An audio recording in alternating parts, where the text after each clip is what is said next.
Today we're going to make together waterfall earrings with symmetrical beads, starting with the largest bead at the top, going all the way down to the smallest bead at the bottom. Here are our neat ball headpins. They come in a variety of colours and are a lovely way to add just a little bit of detail, but still keeping something quite elegant and simple.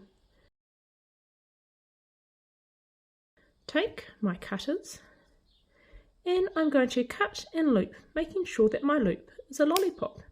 If you're a bit unsure about how to make a good lollipop loop, you can check out our how-to tutorial.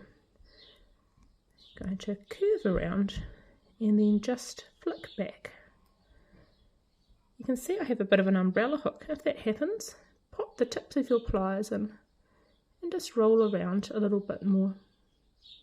You want to have a lollipop loop so that everything hangs straight. We're going to use our leftover piece of headpin to make our next bead sets. We could just throw this away, but there's not much point in wasting a perfectly good bit of metal. We'll just make sure that we have a nice flush cut on top.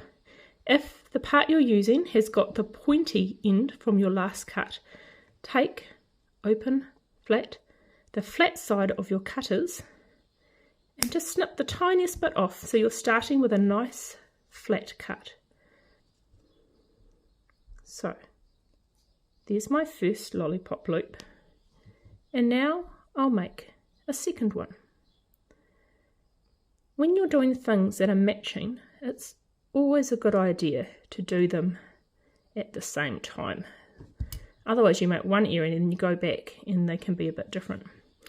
So I have my two lollipop loops. Now I will cut. Ready to loop again. Now we'll make sure when we do our second loop that the first loop is rolling toward us, so that when we make our second loop it rolls away from us, giving us a nice figure of 8 bead set, which again will make sure everything hangs well. So let's double check. Here is my bead set. This one rolls under, this one rolls up. That's looking good. I want to keep my wire exactly the same so everything flows well, and I don't have wire on a roll that matches these headpins exactly. So I'm going to chop off this ball headpin. Now what I would normally do is put a little bead set on here, just a wee teeny one, and chop and loop, so I have that to use on another project. So we can do that with this little crystal. So that means you don't waste your little headpin, and what you find is that you then have a little stash of neat little dangles that you can use for all sorts of things. Often you don't use them for quite a while, but when you do, you're quite grateful for them.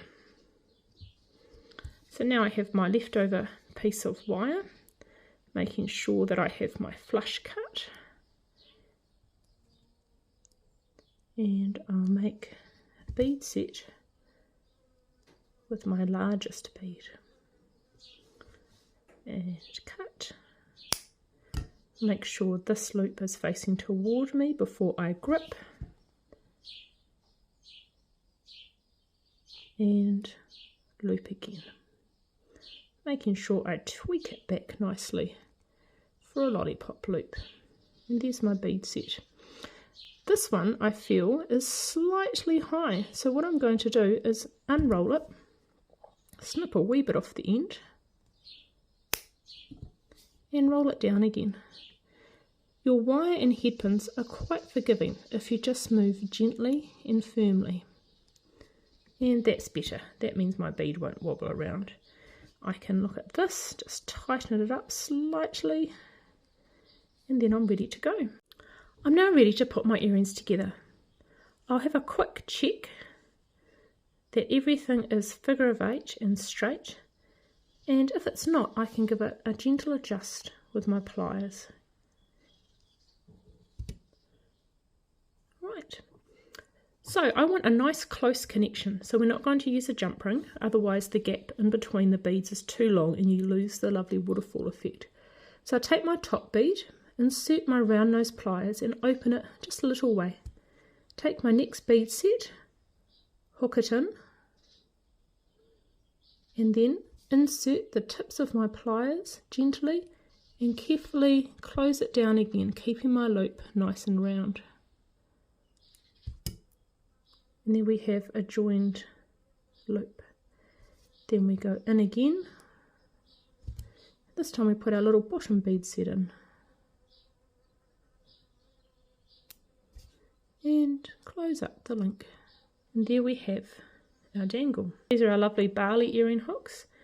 And you can open them slightly, slide the bead set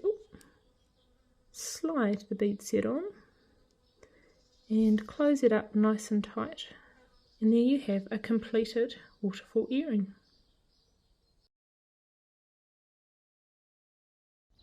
Thank you for joining me. I look forward to seeing you next time.